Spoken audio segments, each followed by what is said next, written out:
'Twas the night before. Many have heard the story of the shooting that occurred at Jackson State College in May of 1970. However, what actually led to the event? And most importantly, why did it happen? Most stories that many heard came from people who were never there, and very few of those stories actually came from witnesses and protesters that were there that night.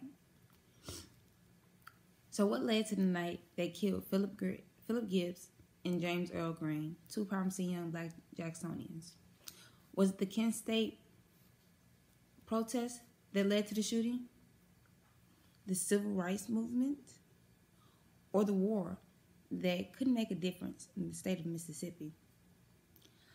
Protests can be peaceful, well-organized, or as brutal as war. Kent State protest was a key reason behind the shooting at Jackson State College in 1970.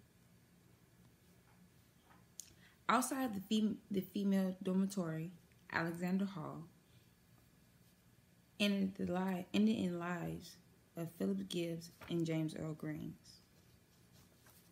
Students gathered together up and down Lynch Street to provide equal rights for black students who wanted nothing more than to get their well-deserved education, wanting nothing more but justice and peace for students of Lynch Street, to cross the street without glances and glares from whites who felt uncomfortable to even drive down the street at night.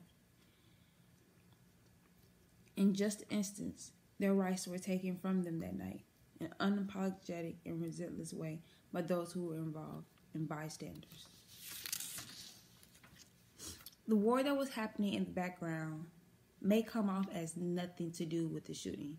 However, the war sparked the movement outside of its walls, and the war brought upon more segregation than before.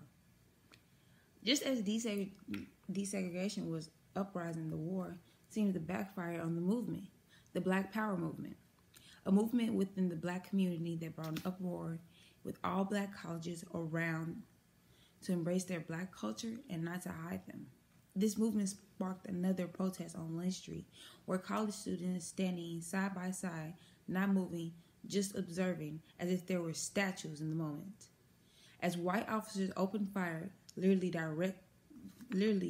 directly at them, not a single care for a human life in that moment. As the Vietnamese War was coming to its peak, so did many protests from students. Jackson State College, the location of the 1970 shooting, is the main reason behind the protest and movement that happened. The college seemed to never have been welcomed in the community in the first place. Even after college was placed dead smack in the middle of downtown Jackson, Mississippi, in the white community, it caused problems for the white community. An unease feeling from the white community seemed to spark many of the protests and marches within Jackson, Mississippi.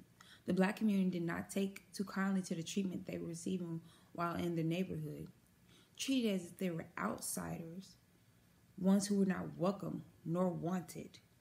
The black community did not sit down and take it. No, they had a voice, and they demanded it to be heard.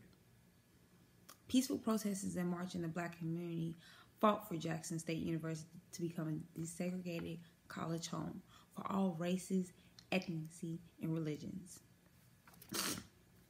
So, many may not have knew the actual events that led to the Jackson State College shooting of 1970. However, if many did the research about the actual events and gained knowledge on why the shooting happened, it can really benefit the whole community. Even in today's society, many are still fighting for equal rights in the community, mainly the black community. Slowly, day by day, the world seems to be going back in time. However, a little research and education on major events of the past may not just help Jackson, but America altogether. Thank you.